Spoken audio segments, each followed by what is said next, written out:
Hello friends and students, આજના આ video સેશનમાં હું આપ સૌનું ફરી એકવાર સ્વાગત કરું છું અને ધારું છું તમે બધા સ્વસ્થ અને તંદુરસ્ત હશો. આજના આ વિડીયો સેશનમાં આપણે સેકન્ડ યરના મોડ્યુલ 1 એટલે કે ડીસી જનરેટરના એમસીક્યુ વિશે ચર્ચા કરીશું, જેના અંદર આપણે જુદા જુદા 1, 2 અને 3 એવા 3 લેવલ માટેના એમસીક્યુ આપણે અહીંયા સ્ટડી કરવાના છે. તો ચાલો એમસીક્યુની શરૂઆત કરીએ, જેના અંદર સેકન્ડ યરના મોડ્યુલ 1ના લેવલ 1ના એમસીક્યુ વિશે ચર્ચા કરીશું. સૌપ્રથમ જે એમસીક્યુ છે તે છે કે what is the name of the part mark x in DC generator, કે નીચે તમારે જે ફિગર આપેલી છે તેના અંદર એક્સ ચિહ્ન જે માર્ક કરેલું છે, જે એક્સ ચિહ્ન બતાવેલું છે તે ભાગનું નામ શું છે. તો અહીંયા નીચે તમારે ઓપ્શન્સ આપેલા છે 4, જેમાં આર્મેચર કોર, કોમ્યુટેટર રાઇઝર અને કોમ્યુટેટર સેગમેન્ટ. તેમાં સાચો જે આન્સર આવશે તે આવશે કોમ્યુટેટર રાઇઝર. બરાબર, અહીંયા આપણે જે ચિહ્ન બતાવ્યું છે એ ચિહ્ન કોમ્પ્યુટર રાઇઝરનું છે, કે જેના ઉપર કોમ્યુટેટર બ્રશને મૂકવામાં આવે છે અને જ્યાંથી જે કોમ્યુટેટર આપણું જે ઇલેક્ટ્રિસિટી જનરેટ થઈ છે, જે ઈએમએફ જનરેટ થયા છે તેને કલેક્ટ કરે છે. એટલા માટે આ ભાગને કોમ્યુટેટર રાઇઝર કહેવામાં આવે છે. બીજો જે ક્વેશ્ચન છે તે છે કે what is the name of the DC generator. નીચે આપેલી ફિગરમાં જે ડીસી જનરેટર દર્શાવેલ છે તે ડીસી જનરેટરનું નામ શું છે. તો નીચે તમારે ઓપ્શન્સ આપેલા છે differential long shunt compound, differential short shunt compound, cumulative long shunt compound અને કોમ્યુલેટિવ શોર્ટ શન્ટ કમ્પાઉન્ડ. તેમાં જે સાચો આન્સર છે તે છે ડિફરન્શિયલ લોંગ શન્ટ કમ્પાઉન્ડ. એટલે કે ઉપર જે ફિગરમાં આપ્યું છે એ ડિફરન્શિયલ લોંગ શન્ટ કમ્પાઉન્ડ છે. તમે જોશો તો આ જે આર્મેચર અને આ જે ફિલ્ડ વાઇન્ડિંગ છે તેના શન્ટમાં એક લાંબો વાઇન્ડિંગ જોડેલું છે, કે જે શું છે પેરેલલમાં આવે. પેરેલલમાં હોય તો તેને આપણે શન્ટ કહીએ છીએ, અને તે લાંબુ છે એટલા માટે એને શું કહેવામાં આવે છે, લોંગ શન્ટ. અને તે ડિફરન્શિયલ, તેનો કરંટ જે છે એ બે વસ્તુ વેચાઈ જાય છે એટલા માટે તેને ડિફરન્શિયલ લોંગ શન્ટ કમ્પાઉન્ડ તરીકે ઓળખવામાં આવે છે. ત્રીજો જે ક્વેશ્ચન છે તે છે which rule is use to find the direction of induce EMF in DC generator. DC જનરેટરમાં પ્રેરિત થતા ઈએમએફની જે દિશા છે તે શોધવા માટે કયા નિયમનો ઉપયોગ કરવામાં આવે છે.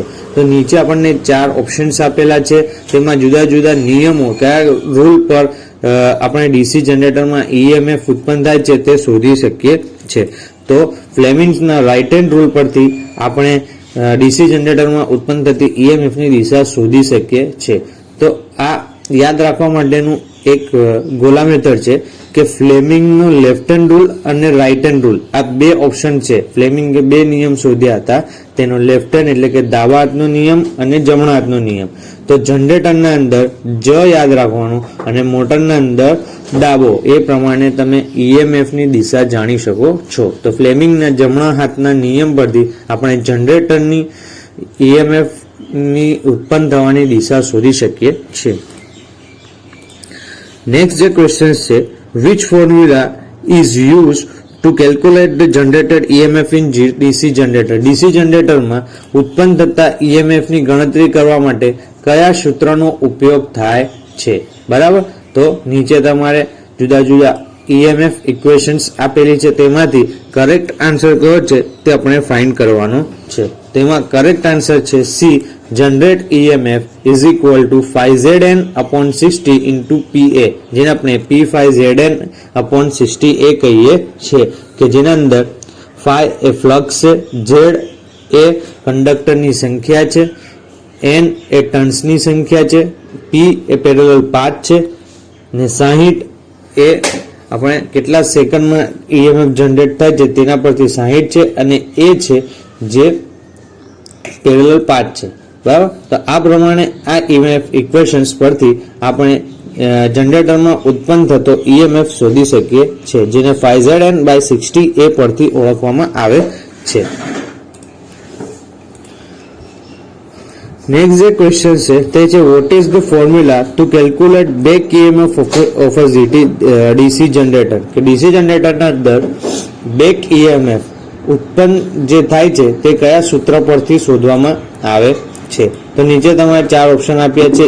Back EMF EB is equal to V upon IARA, બીજું છે EB is equal to VA into IARA, ત્રીજું છે EB is equal to VA minus IARA, ચોથું છે EB is equal to VA plus IARA. બરાબર. તો આના અંદર જે કરેક્ટ આન્સર છે તે છે EB is equal to VA minus IARA, એટલે કે જે વોલ્ટેજ જનરેટ થાય છે તેમાંથી તમે આર્મેચરનો કરંટ અને રેઝિસ્ટન્સનો ગુણોત્તર જો તમે માઇનસ કરી દેશો તમારે બેક EMF મળી જશે.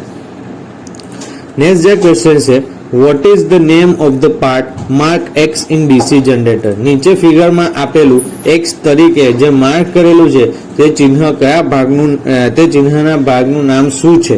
બરાબર. નીચે ચાર ઓપ્શન્સ આપણને આપેલા છે, pole tip, pole coil, pole core અને પોલ શુ. બરાબર. તો આ જે ભાગ છે તે ભાગને આપણે પોલ શુ કહીએ છીએ, કારણ કે તેનો આકાર જે હોર્સ શુ આવે છે તેના જેવો હોય છે. બરાબર. અર્ધ નળાકાર જેવો હોય છે, એટલા માટે તેને પોલ શુ તરીકે ઓળખવામાં આવે છે.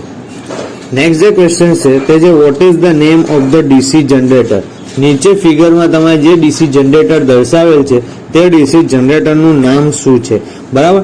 તો તમે અહીંયા જે બતાવ્યું છે તેમાં shunt generator, series generator, compound generator, separately excited જનરેટરમાંથી ઉપરમાં ફિગર આપેલી જે છે તે કયું જનરેટર. હવે તમે અહીંયા ધ્યાનથી જોશો તો આ આર્મેચર વાઇન્ડિંગ છે અને આ ફિલ્ડ વાઇન્ડિંગ છે. ફિલ્ડ વાઇન્ડિંગને તમે જોશો તો એક્સ્ટ્રા DC સોર્સથી કનેક્ટ કરેલું છે. બરાબર. જેનાથી ફિલ્ડના અંદર શું કરવામાં આવે છે, મેગ્નેટિક ફિલ્ડ જનરેટ કરવામાં આવે છે બહારના સોર્સ દ્વારા. તો એના માટે તમારું કરેક્ટ આન્સર આવશે સેપરેટલી એક્સાઇટેડ જનરેટર, કે તેને સેપરેટલી એક્સાઇટ કરવામાં આવે છે જનરેટરને. આ જે જનરેટર છે આપણું ફિલ્ડ વાઇન્ડિંગ છે એને સેપરેટલી એક્સાઇટેશન આપવામાં આવે છે, જેથી જનરેટરના અંદર ફિલ્ડ મેગ્નેટિક ફિલ્ડ બરાબર ફ્લક્સ ઉત્પન્ન થઈ શકે. તો એટલા માટે આ જનરેટરને આપણે સેપરેટલી એક્સાઇટેડ જનરેટર કહીશું, કારણ કે ફિલ્ડ વાઇન્ડિંગમાં સેપરેટલી બહારથી તેને એક્સાઇટ કરવા માટે DC સોર્સ અહીંયા આગળ કનેક્ટ કરેલો છે. નેક્સ્ટ જે ક્વેશ્ચન છે, which energy is converted into electrical energy by the generator. કે જનરેટર દ્વારા કઈ ઉર્જાનું વિદ્યુત ઉર્જામાં રૂપાંતર થાય છે. બરાબર. તો એકદમ ઇઝી ક્વેશ્ચન છે કે આપણે કઈ એનર્જીનો ઉપયોગ કરીને ઇલેક્ટ્રિકલ એનર્જી જનરેટ કરીએ છીએ જનરેટરના અંદર. બરાબર. આન્સર આવશે મિકેનિકલ. મિકેનિકલ એટલે કે રોટેશન વાળું, આપણે રોટેશન એનર્જી આપીને બરાબર આપણે ઇલેક્ટ્રિકલ એનર્જી મેળવીએ છીએ. જનરેટરના રોટરને આપણે ગોલ ગોલ ફેરવીને એ આપણે પાણી દ્વારા ફેરવી શકીએ છીએ, સ્ટીમ દ્વારા, ગમે તે વસ્તુ દ્વારા આપણે જનરેટરના રોટરને ફેરવીને એટલે કે એને મિકેનિકલી ફેરવીને આપણે ઇલેક્ટ્રિકલ એનર્જી મેળવી શકીએ છીએ. નેક્સ્ટ જે ક્વેશ્ચન છે તે છે what is the name of the DC generator. નીચે આપેલું DC જનરેટરનું નામ શું છે. તમે અહીંયા જોશો તો આપણને પોલના ઉપર બે વાઇન્ડિંગ આપેલા છે, જે બે વાઇન્ડિંગને અલગ અલગ રીતે સપ્લાય આપેલો છે. નીચે તમારે નામ આપ્યા છે short shunt compound generator, long shunt compound generator, differential compound generator અને કોમ્યુલેટિવ કમ્પાઉન્ડ જનરેટર. તેનો કરેક્ટ આન્સર આવશે કોમ્યુલેટિવ કમ્પાઉન્ડ જનરેટર. કેમ કોમ્યુલેટિવ?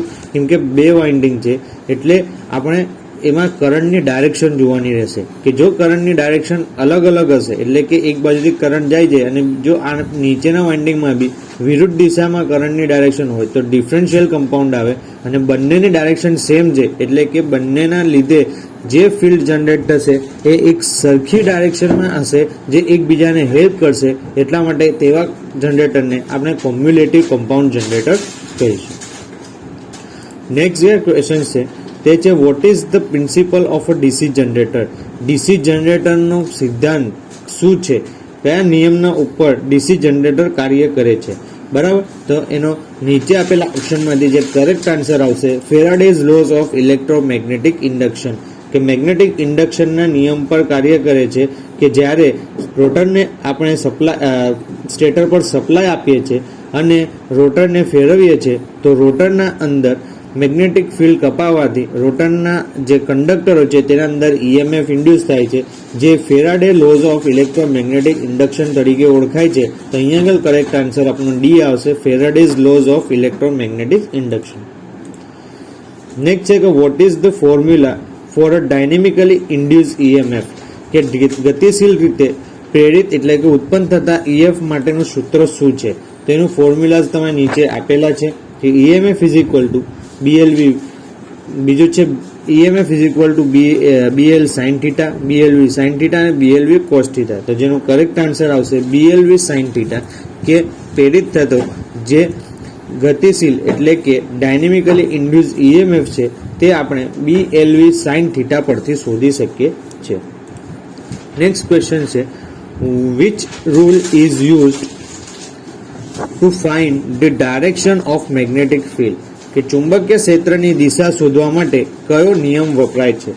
તો નીચે તમારે જુદા જુદા નિયમો આપ્યા છે. અહીંયા આગળ correct answer Fleming's right hand rules આવશે. બરાબર, જમણા હાથનો નિયમ ફ્લેમિંગનો, તેના અંદર આપણે જોયું હતું આગળ અગાઉ જોયું કે તેના દ્વારા આપણે EMF ઉત્પન્ન થવાની ડાયરેક્શન પણ જોઈ શકીએ છીએ, અને તેની સાથે સાથે તેના અંદર આપણે વચલી આંગળી જે છે તે આપણને મેગ્નેટિક ફિલ્ડ એટલે કે ફ્લક્સની દિશા દર્શાવશે, જ્યારે અંગૂઠો હશે એ EMF ની દિશા દર્શાવશે. જો તમે પહેલી આંગળીને તમે કરંટની ડાયરેક્શનમાં રાખશો કે કરંટ જે દિશામાં ફ્લો થતો છે તે ડાયરેક્શનના અંદર તમે પહેલી આંગળી રાખશો તો તમારી વચલી આંગળી જે છે તે તમારે મેગ્નેટિક ફિલ્ડની દિશા દર્શાવશે. તો અહીંયા કરેક્ટ આન્સર આવશે ફ્લેમિંગ્સ રાઇટ હેન્ડ રૂલ્સ. નેક્સ્ટ જે ક્વેશ્ચન છે તે છે what is the name of the part of a DC generator? નીચે ફિગરમાં દર્શાવેલ DC જનરેટરના ભાગનું નામ શું છે? નીચે ઓપ્શન્સ આપેલા છે સ્ટેટર, પોલ કોર, પોલ શુ અને યોક ઓર ફ્રેમ.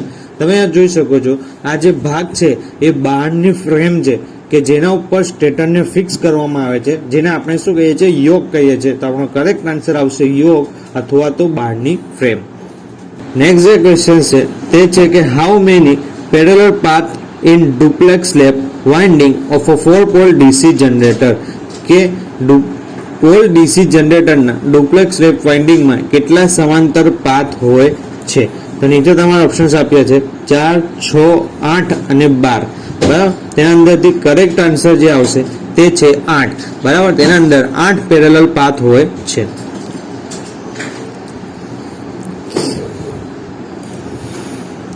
નેક્સ્ટ ક્વેશ્ચન છે name of the part of a DC generator. નીચે તમારે જે ફિગરમાં DC જનરેટરનો પાર્ટ દર્શાવેલ છે તેનું નામ શું છે, તેને શું કહેવામાં આવે છે? તો ઓપ્શન છે સાઇડ એન્ડ પ્લેટ્સ, પોલ શુ laminations, commutator segment and armature core lamination.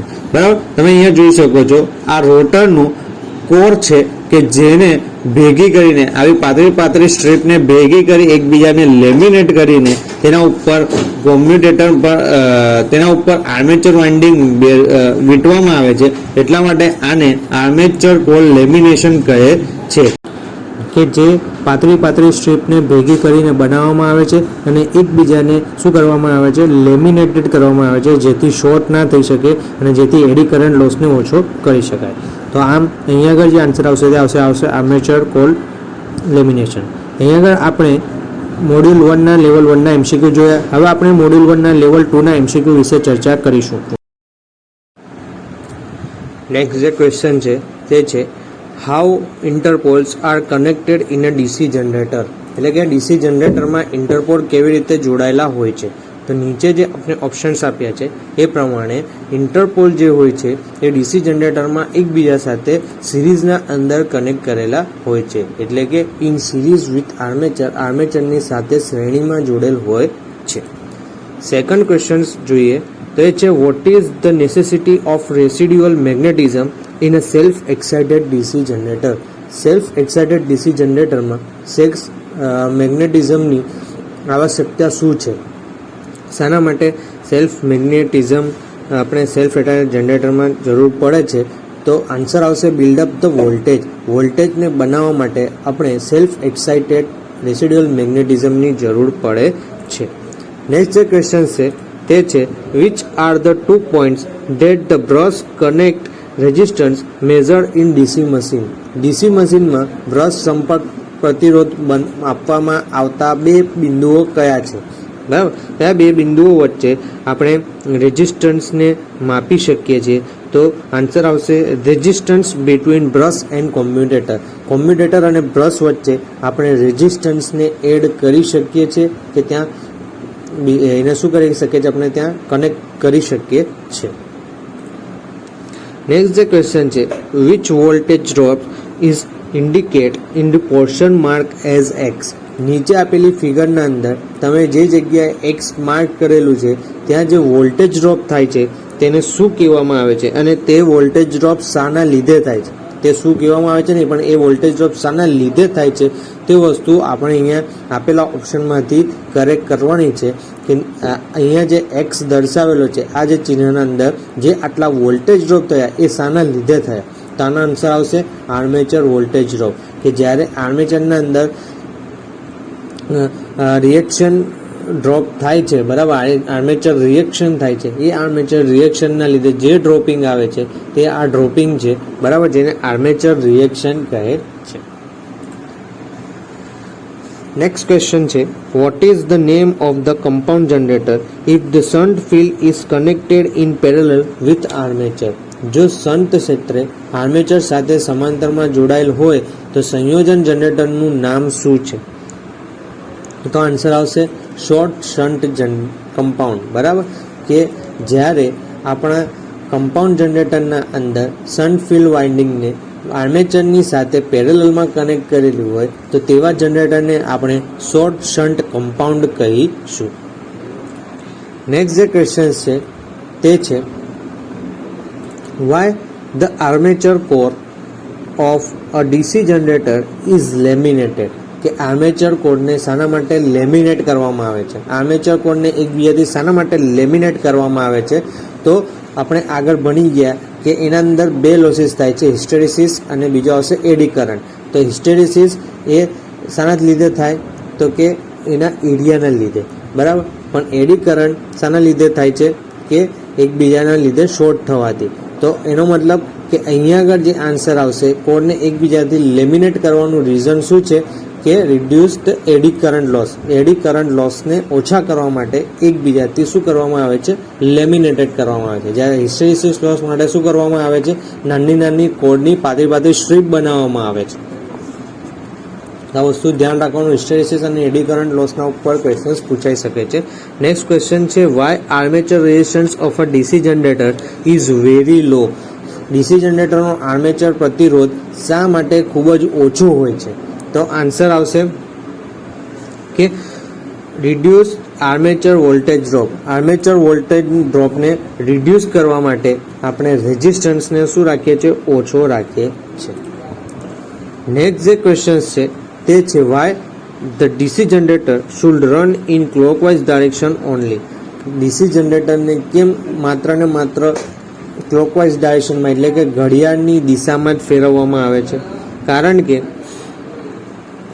નીચે આપેલા ઓપ્શન્સ જોઈએ તેના અંદરથી એનું રીઝન એ આવશે કે સેક્સ ચુંબકત્વને સુરક્ષિત કરવા માટે, બરાબર, જે ક્ષેત્ર હોય છે, બરાબર, મેગ્નેટિઝમનું જે રેસિડ્યુઅલ મેગ્નેટિઝમ એનું જે ક્ષેત્ર હોય છે એ ક્ષેત્રને સુરક્ષિત કરવા માટે આપણે ડીસી જનરેટરને ફક્ત આપણે ક્લોકવાઇઝ ડાયરેક્શનના અંદર જ ફેરવીએ છીએ. નેક્સ્ટ જે ક્વેશ્ચન છે તે છે, why compensating winding is provide in large DC generator. Compensating winding ને શા માટે ડીસી જનરેટરમાં વળતર આપનાર વાઇન્ડિંગ આપવામાં આવે છે? બરાબર, તો એનો આન્સર આવશે કે જે neutralise armature reaction effect. Armature રિએક્શનને ઇફેક્ટને આપણે ન્યુટ્રલાઇઝ કરવા માટે એટલે કે ઓછી કરવા માટે આપણે કમ્પનસેટિંગ વાઇન્ડિંગ પ્રોવાઈડ કરવામાં આવે છે ડીસી જનરેટરના અંદર. બરાબર, ડીસી જનરેટરનું જે વાઇન્ડિંગ હોય છે એના અંદર બીજું એક એક્સ્ટ્રા વાઇન્ડિંગ મૂકવામાં આવે છે જેને આપણે કોમ્પનસેટિંગ વાઇન્ડિંગ કહીએ છીએ. કોમ્પનસેટ કરવું એટલે કે સરખું કરવું. આપણે કહીએ છીએ ને કોઈ વસ્તુમાં કે ભાઈ આ વસ્તુને આપણે કોમ્પેન્સેટ કરી દો એટલે કે ભાઈ ચલો મતલબ કે સરખું કરી દો. તો એ કોમ્પનસેટિંગ વાઇન્ડિંગનું નામ કેમ પડ્યું? કારણ કે આપણા જે ડીસી જનરેટરના અંદર આર્મેચર રિએક્શન થાય છે એ આર્મેચર રિએક્શનને સરખું એટલે કે ન્યુટ્રલાઇઝ એને ઓછું કરવા માટે આપણે અહીંયા કોમ્પનસેટિંગ વાઇન્ડિંગ રાખીએ છીએ. નેક્સ્ટ જે ક્વેશ્ચન છે, what is the reason for a DC generator fails to build up voltage. DC generator voltage વધારવામાં નિષ્ફળ જાય તો તેનું કારણ શું હોઈ શકે? નીચે આપેલા ઓપ્શન્સ તમે જોશો તો loose brush contact, armature resistance is more, field resistance is about critical resistance અને prime mover is running at about rated speed. બરાબર, તેમાંથી ઓપ્શન્સ આવશે correct answer C, field resistance is about critical resistance. કે field પ્રતિરોધક જે છે એ જટિલ પ્રતિરોધક કરતાં શું થઈ જાય છે, વધી જાય ત્યારે આપણું જે જનરેટર છે એ બિલ્ડઅપ એટલે કે વોલ્ટેજ જનરેટ કરવામાં નિષ્ફળ જાય છે. નેક્સ્ટ જે ક્વેશ્ચન છે તે છે what is the name of generator if it field is connected in parallel with armature. બરાબર, જનરેટરનું નામ શું છે કે જો તેનું ક્ષેત્ર એટલે કે ફિલ્ડ આર્મેચર સાથે સમાંતરમાં જોડેલું હોય તેવા જનરેટરને આપણે શું કહીશું. નીચે જુદા જુદા ઓપ્શન્સ આપેલા છે જેમાં જુદા જુદા જનરેટરના નામ છે. એમાંથી કરેક્ટ આન્સર જે આપણે આવશે કે જ્યારે આર્મેચરની સાથે ફિલ્ડ વાઇન્ડિંગને પેરેલલમાં જોડવામાં આવે તેવા જનરેટરને આપણે શન્ટ જનરેટર કહીશું. બરાબર, સિરીઝ એટલે સિરીઝ જનરેટર કોણ કહેશે, જ્યારે બંને સિરીઝમાં કનેક્ટ કરેલા છે. અહીંયા આગળ બંને પેરેલલમાં છે એટલા માટે આપણે એને શન્ટ જનરેટર કહીશું. નેક્સ્ટ જે ક્વેશ્ચન છે તે છે what is the purpose of pole shoe in DC generator. Pole શૂને ડીસી જનરેટરમાં મૂકવાનો હેતુ શું છે. બરાબર, કયા કારણોસર પોલ શૂને ડીસી જનરેટરના અંદર મૂકવામાં આવે છે. નીચે અલગ અલગ ઓપ્શન્સ આપેલા છે તેમાંથી કરેક્ટ આન્સર આવશે કે spread out flux uniformly in the air gap. કે હવાના અંતરમાં જે આપણો ફ્લક્સ છે એ સમાન રીતે ફરી શકે, સમાન રીતે વહેંચાઈ શકે, જેથી જનરેટરની કોઇલ દ્વારા પ્રોપર ફ્લક્સ કપાય એ માટે આપણે જનરેટરના અંદર પોલ શૂનો વાપરીએ છીએ. પોલ શૂને એટલા માટે એ હેતુથી વાપરીએ છીએ કે ઉત્પન્ન થતો જે ફ્લક્સ છે એ યુનિફોર્મલી એક સરખી રીતે એર ગેપમાં વહેંચાઈ શકે. નેક્સ્ટ જે ક્વેશ્ચન છે એ છે કે what is the function of split ring in DC generator. Split ring DC જનરેટરના અંદર શું કાર્ય કરે છે, તેનું મેઇન કામ શું છે ડીસી જનરેટરના અંદર. તો સ્પ્લિટ રિંગનું મેઇન કામ છે મેન્ટેન કોન્સ્ટન્ટ વોલ્ટેજ. બરાબર, કે તે શું કરશે, તે કોન્સ્ટન્ટ જે વોલ્ટેજ હશે એને મેન્ટેન કરી રાખશે, જેથી આપણે જનરેટ થયેલો જે ઈએમએફ જે વોલ્ટેજ છે એ આપણે બહાર સપ્લાય તરીકે લઈ શકીએ. નેક્સ્ટ જે ક્વેશ્ચન છે તે છે which material is use to make brush in generator. જનરેટરમાં બ્રશ બનાવવા માટે કઈ સામગ્રીનો ઉપયોગ કરવામાં આવે છે. શામાંથી કાર્બન જે આપણે બ્રશ યુઝ કરીએ છીએ જનરેટરના અંદર સપ્લાયને કલેક્ટ કરવા માટે, એ જનરેટ થયેલો ઈએમએફને કલેક્ટ કરવા માટે તે કયા મટીરિયલમાંથી બનાવવામાં આવે છે. તમારે અહીંયા ઓપ્શન્સ આપેલા છે. હંમેશા જે બી બ્રશ હશે એ કાર્બન અને ગ્રેફાઇટમાંથી બનાવેલો હશે. બરાબર, કોઈ પણ બ્રશ મોટરનો હોય કે જનરેટરનો હોય, સપ્લાય આપવાનું હોય કે સપ્લાય લેવાનું હોય, ત્યારે જે પણ બ્રશ યુઝ કરવામાં આવશે મોટર કે જનરેટરમાં તે હંમેશા કાર્બન અને ગ્રેફાઇટમાંથી બનાવેલો હશે. નેક્સ્ટ જે ક્વેશ્ચન છે તે છે why DC generators are losing their residual magnetism. કે જનરેટર તેમનો જે ચુંબકીય ફિલ્ડ છે તે કેમ ગુમાવી દે છે, તેનું ગુમાવવાનું રીઝન શું છે. તો નીચે તમારે 4 અલગ અલગ ઓપ્શન્સ આપેલા છે. તેમાંથી જે કરેક્ટ ઓપ્શન છે તે છે change of direction of rotation very ઓફન્સ. કે જ્યારે ડીસી જનરેટરની ફરવાની દિશા બરાબર એ ચેન્જ થઈ જાય ત્યારે આપણું જે ડીસી જનરેટરનું જે રેસિડ્યુઅલ મેગ્નેટિઝમ છે તે લૂઝ થઈ જાય છે, એટલે તે ખોઈ દે છે. નેક્સ્ટ જે ક્વેશ્ચન છે તે છે how does the magnetic circuit complete through the yoke and poles in a generator. જનરેટરમાં યોક અને ધ્રુવો દ્વારા ચુંબકીય સર્કિટ કેવી રીતે પૂર્ણ થાય છે, તેને શાના દ્વારા પૂર્ણ કરવામાં આવે છે. તો આન્સર આવશે આર્મેચર કોર દ્વારા. જે આર્મેચર કોર હશે એ આર્મેચર કોર યોક અને પોલ બરાબર દ્વારા શું કરશે કે જનરેટરની પૂરી મેગ્નેટિક સર્કિટને કમ્પ્લીટ કરશે. જ્યારે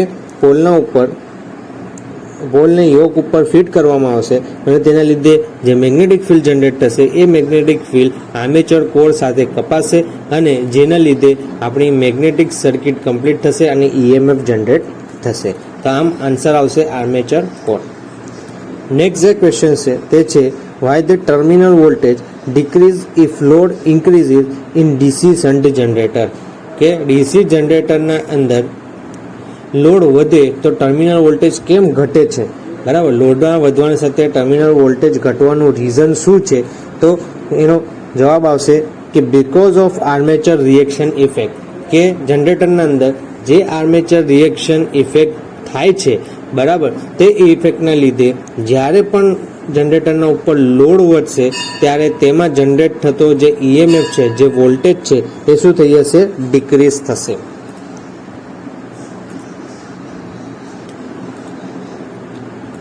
નેક્સ્ટ ક્વેશ્ચન છે, which types of DC generator is use four long distance distribution lines. કે ડિસ્ટ્રીબ્યુશન લાઇન્સમાં જ્યારે વધારે લાંબુ આપણે અંતર ટ્રાન્સમિશન કરવાનું હોય, બરાબર, સપ્લાયનું ઇલેક્ટ્રિસિટીનું વધારે લાંબુ ટ્રાન્સમિશન કરવાનું હોય તેવી જગ્યાએ કયા ડીસી જનરેટરનો ઉપયોગ કરવામાં આવે છે. નીચે તમારે 4 ઓપ્શન્સ આપ્યા છે, જેમાં shunt generator, series generator, differential compound generator અને કોમ્યુલેટિવ કમ્પાઉન્ડ જનરેટર.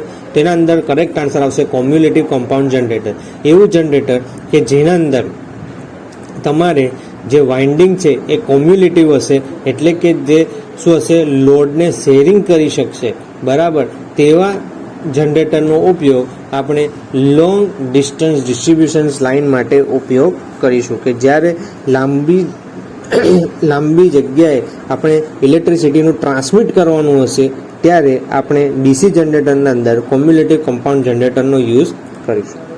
નેક્સ્ટ જે છે એ છે which method is use to improve the insulation resistance in DC generator. કે ડીસી જનરેટરના અંદર ઇન્સ્યુલેશન પ્રતિરોધ સુધારવા માટે કઈ પદ્ધતિનો ઉપયોગ થાય છે. ઇન્સ્યુલેશન રેઝિસ્ટન્સ ઇમ્પ્રૂવ કરવા માટે આપણે નીચેનામાંથી કઈ પ્રોસેસ કરીશું તો આપણે વાઇન્ડિંગનું ઇન્સ્યુલેશન રેઝિસ્ટન્સ વધારી શકીશું. ઓપ્શન છે replacing the brush frequently, heating the machine by running periodically, એટલે કે સમયાંતરે ચલાવીને મશીનને ગરમ કરીશું, અથવા તો કોમ્યુટેટર સેગમેન્ટની નિયમિત સફાઈ કરીશું, અને છેલ્લું જે જાળવણી દરમિયાન મશીનમાં ગરમ હવા ફૂંકીને. બરાબર, તો કરેક્ટ આન્સર આવશે કે જાળવણી દરમિયાન બ્લોઈંગ હોટ એરને આપણે મશીનને આપીશું, જેથી શું થશે કે મશીનના વાઇન્ડિંગમાં રહેલો જે ભેજ હશે તે ભેજ દૂર થઈ જશે ગરમીના કારણે, અને આપણું જે ઇન્સ્યુલેશન રેઝિસ્ટન્સ છે એની વેલ્યુ સુધરી જશે, એટલે કે સારી થઈ જશે, જેથી શોર્ટ સર્કિટ થવાના ચાન્સીસ ઘટી જશે. તો આન્સર આવશે કે જાળવણી દરમિયાન, એટલે કે મેન્ટેનન્સ દરમિયાન મશીનમાં ગરમ હવા બ્લોઅર દ્વારા ગરમ હીટ આપીને આપણે શું કરીશું, ભેજને દૂર કરીશું. નેક્સ્ટ ક્વેશ્ચન છે which type of DC generator works in absence of residual magnetism. કે જ્યારે ચુંબકીય ક્ષેત્રની ગેરહાજરીમાં કયા પ્રકારનું ડીસી જનરેટર કામ કરે છે. જ્યારે ચુંબકીય ક્ષેત્ર હોતું નથી ત્યારે કયા પ્રકારનું જનરેટર દ્વારા આપણે ઇલેક્ટ્રિસિટી જનરેટ કરી શકીએ છીએ. નીચે ઓપ્શન છે shunt generator, series generator, compound generator અને સેપરેટલી એક્સાઇટેડ. આન્સર આવશે સેપરેટલી એક્સાઇટેડ જનરેટર, અલગથી ઉત્સાહિત જનરેટર. કેમ કે જો ત્યાં મેગ્નેટિક ફિલ્ડ નહીં હોય તો સેપરેટલી એક્સાઇટેડ જનરેટર દ્વારા આપણે આગળ થિયરીના અંદર જોયું હતું કે એક્સટર્નલી બહારથી આપણે એને ડીસી સપ્લાય આપીને આપણે શું કરીશું, એની ફિલ્ડને જનરેટ કરીશું, જેથી ડીસી જનરેટરના અંદર ઈએમએફ ઉત્પન્ન થઈ શકે. તો આમ જ્યારે મેગ્નેટિક ફિલ્ડ નહીં હોય ત્યારે ડીસી જનરેટર કામ કરાવવું હશે તો આપણે અલગથી એને એક્સાઇટેડ જનરેટર, એટલે કે સેપરેટલી એક્સાઇટેડ કરવું પડશે, બહારથી તેને ફિલ્ડ વાઇન્ડિંગને સપ્લાય આપવો પડશે. નેક્સ્ટ ક્વેશ્ચન છે which type of DC generator is use four arc welding. Arc welding માટે નીચેનામાંથી કયા પ્રકારનું ડીસી જનરેટર યુઝ કરવામાં આવશે. તો shunt generator, series generator, differential compound generator અને કોમ્યુલેટિવ કમ્પાઉન્ડ જનરેટર. તો આન્સર આવશે ડિફરન્શિયલ કમ્પાઉન્ડ જનરેટર. બરાબર, આર્ક વેલ્ડિંગ માટે હંમેશા ડિફરન્શિયલ કમ્પાઉન્ડ જનરેટર યુઝ કરવામાં આવશે. અહીંયા આગળ તમે જોશો અત્યાર સુધી આપણે જેટલા પણ MCQ જોયા છે તેના અંદર તમારે દરેક ડીસી જનરેટરના પ્રકારનો યુઝ પૂછવામાં આવે છે. કે ભાઈ આગળ આપણે જોયું હતું તો કોમ્યુલેટિવ કમ્પાઉન્ડ જનરેટરનો ઉપયોગ ક્યાં થતો હતો કે જ્યાં લાંબી જગ્યાએ આપણે ઇલેક્ટ્રિસિટીને ટ્રાન્સમિટ કરવી હશે તેવી જગ્યાએ આપણે કોમ્યુલેટિવ કમ્પાઉન્ડ જનરેટર યુઝ કરીશું. અહીંયા આગળ આપણને પૂછ્યું કે આર્ક વેલ્ડિંગમાં કયું જનરેટર, તેમાં આવશે ડિફરન્શિયલ કમ્પાઉન્ડ જનરેટર.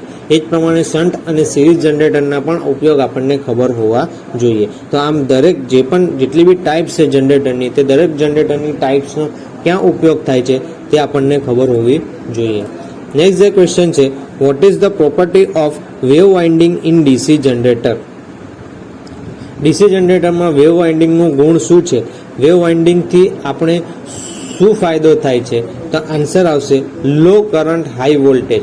એના દ્વારા આપણે હાઈ વોલ્ટેજ મેળવી શકીશું અને લો કરંટ. જ્યારે આપણે વેવ વાઇન્ડિંગ કરીશું તો ઓછા કરંટે આપણે હાઈ વોલ્ટેજ મળી શકશે.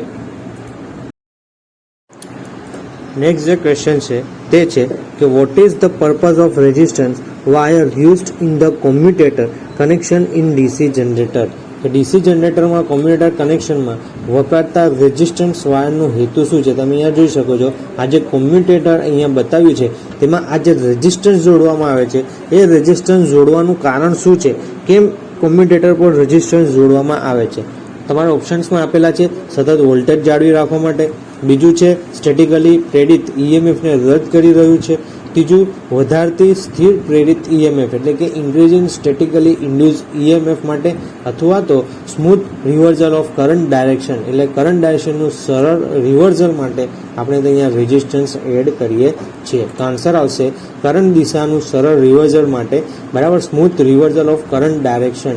આપણે કોમ્યુટેટરનો ઉપયોગ જ શું છે? ડીસી જનરેટરની અંદર કોમ્યુટેટરનું મુખ્ય કારણ જ એ છે કે તે શું કરે છે? જનરેટ થયેલા એસી સપ્લાયને ડીસી સપ્લાયમાં કન્વર્ટ કરે છે.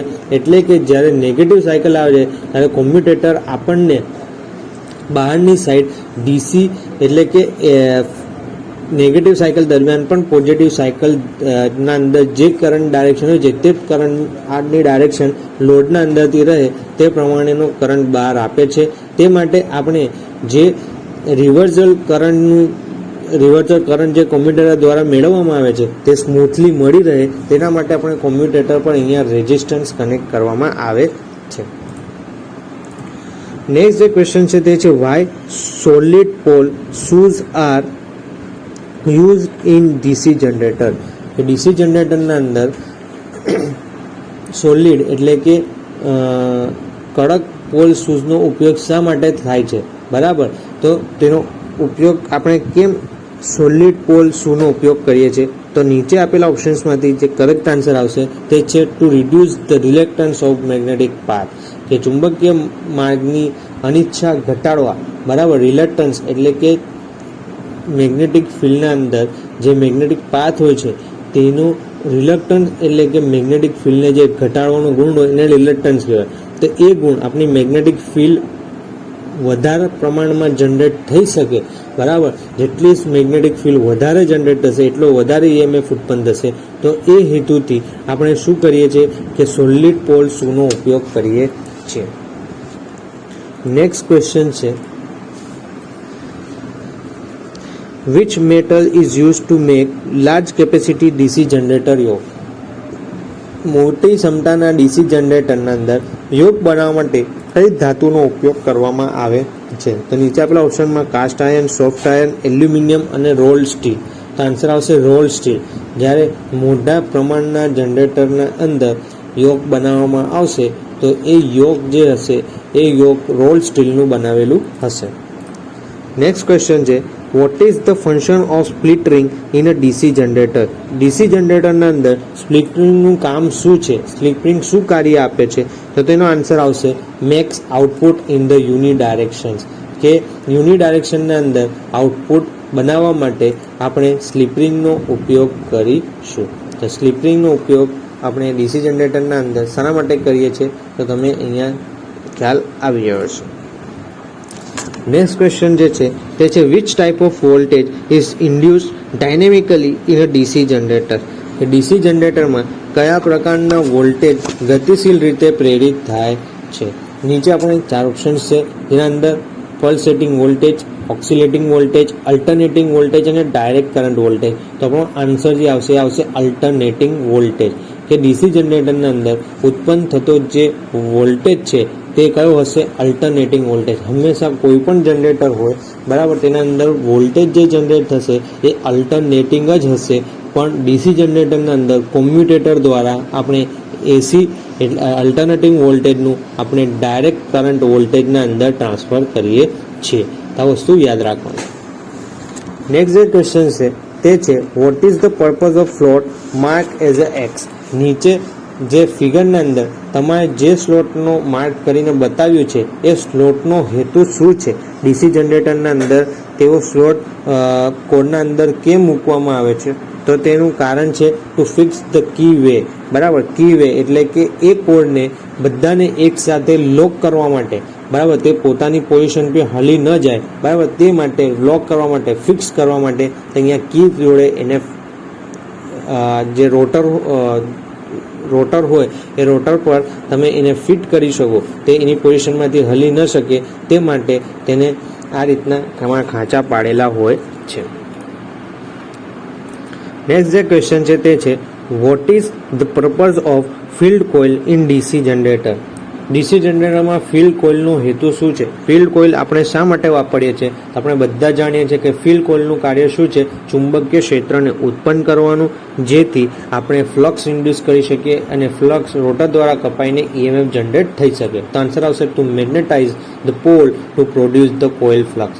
તે પોલને શું કરશે? મેગ્નેટાઇઝ કરશે, જેથી કોઇલના અંદર ફ્લક્સ ઉત્પન્ન કોઇલ દ્વારા ફ્લક્સ ઉત્પન્ન થઈ શકે. નેક્સ્ટ જે ક્વેશ્ચન છે તે છે which metal is use to make pole core of large DC generator machine. કે લાર્જ ડીસી જનરેટર મશીનના અંદર જે પોલ કોર હોય છે એ શાના બનાવેલા હોય છે? એ કયા મટીરિયલમાંથી બનાવવામાં આવે છે? તો આન્સર આવશે કાસ્ટ સ્ટીલ. તે કાસ્ટ સ્ટીલમાંથી બનાવેલા હોય છે.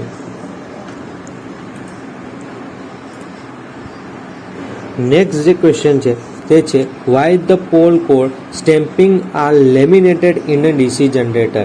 ડીસી જનરેટરના અંદર જે આપણા સ્ટેમ્પિંગ હોય છે પોલ કોર, એને લેમિનેટ કેમ કરવામાં આવે છે? તો આ ક્વેશ્ચન્સ આપણે આગળ બી આવી ગયો હતો, સેમ ક્વેશ્ચન્સ અહીંયા ફરી આવ્યો છે. તો આન્સર આવશે એડી કરંટ લોસને ઓછો કરવા માટે, કે લેમિનેટેડ કરવાથી આપણે જે એડી કરંટ લોસ હોય છે તે ડીસી જનરેટરના અંદર ઘટાડી શકાય છે. તેના માટે એડી કરંટ લોસ ઓછો કરવા આપણે સ્ટેમ્પિંગનો ઉપયોગ કરીએ છીએ. પરંતુ એવું પૂછે કે પોલ કોરને જુદી જુદી સ્ટ્રીપના અંદર પાતળી, બરાબર, બ્લેડ જેવી સ્ટ્રીપના અંદર કેમ બનાવવામાં આવે છે? તેનો આન્સર આવશે reduce the hysteresis loss. Hysteresis લોસને ઓછો કરવા માટે તેની પાતળી પાતળી સ્ટ્રીપમાં બનાવવામાં આવે છે. તે ક્વેશ્ચન્સ પણ યાદ રાખવાના. નેક્સ્ટ છે which type of DC generator is use for electroplating process. Electroplating પ્રોસેસના અંદર કયા પ્રકારનું જનરેટર ઉપયોગ કરવામાં આવે છે? નીચે 4 ઓપ્શન્સ છે. ઓલરેડી આગળ આપણે વાત કરી હતી કે ડિફરન્શિયલ કમ્પાઉન્ડ જનરેટર શાના માટે વપરાય છે? તો કે આર્ક વેલ્ડિંગ માટે. કોમ્યુલેટિવ કમ્પાઉન્ડ જનરેટર તો આપણે વાપર્યું કે લોંગ લાઇન, જ્યાં આપણે લાંબી જગ્યાએ ઇલેક્ટ્રિસિટીને ટ્રાન્સમિટ કરવાની હશે, લોંગ લાઇન ડિસ્ટ્રીબ્યુશન હશે, તો અહીંયા આગળ આપણે કોમ્યુલેટિવ કમ્પાઉન્ડ યુઝ કરીશું. તો અહીંયા આગળ આપણે પૂછ્યું છે કે ઇલેક્ટ્રોપ્લેટિંગ માટે આપણે શન્ટ જનરેટરનો ઉપયોગ કરીશું, કે જ્યાં પણ ઇલેક્ટ્રોપ્લેટિંગ કરવાની હશે ત્યાં આપણે શન્ટ જનરેટરનો ઉપયોગ કરવામાં આવશે. અને ડીસી સિરીઝ જનરેટરનો જે ઉપયોગ છે એ ક્યાં થશે તે હું તમારે કહી દઉં. ડીસી સિરીઝ જનરેટરનો ઉપયોગ વધારેમાં વધારે રેલવેના અંદર કરવામાં આવે છે. નેક્સ્ટ ક્વેશ્ચન જે છે તે છે what is the purpose of compensating winding in DC generator. DC જનરેટરના અંદર જે કમ્પન્સેટિંગ વાઇન્ડિંગ છે તેનું પર્પઝ શું છે? તેને શાના માટે યુઝ કરવામાં આવે છે? તો ઓલરેડી આ ક્વેશ્ચન્સ આગળ ફરી આવી ગયો. આજે ફરી આપણે જોઈશું, જેના અંદર આપણે ભણ્યા હતા કે neutralise the damaging effect. Demagnetising જે ઇફેક્ટ છે, બરાબર, એ ડિમેગ્નેટાઇઝિંગ ઇફેક્ટને ન્યુટ્રલાઇઝ કરવા માટે આપણે શું કરીએ છીએ? કમ્પન્સેટિંગ વાઇન્ડિંગ વાપરીએ છીએ. આગળ આપણે જે ઓપ્શન્સ આપેલું એના અંદર આર્મેચર રિએક્શન ઇફેક્ટ હતી તેને ન્યુટ્રલાઇઝ કરવા માટે પણ આપણે કમ્પન્સેટિંગ વાઇન્ડિંગ વપરાય છે. તો અહીંયા આગળ ઓપ્શનના અંદર આપણે યાદ હોય તો એના અંદર શું હતું ઓપ્શન્સ? આર્મેચર રિએક્શન ઇફેક્ટને ન્યુટ્રલાઇઝ કરવા માટે. અહીંયા એ ઓપ્શન્સ આપેલું નથી. અહીંયા કયું ઓપ્શન આપેલું છે? ડીમેગ્નેટાઇઝિંગ ઇફેક્ટને ન્યુટ્રલાઇઝ. તો એનો કરેક્ટ આન્સર અહીંયા શું આવશે?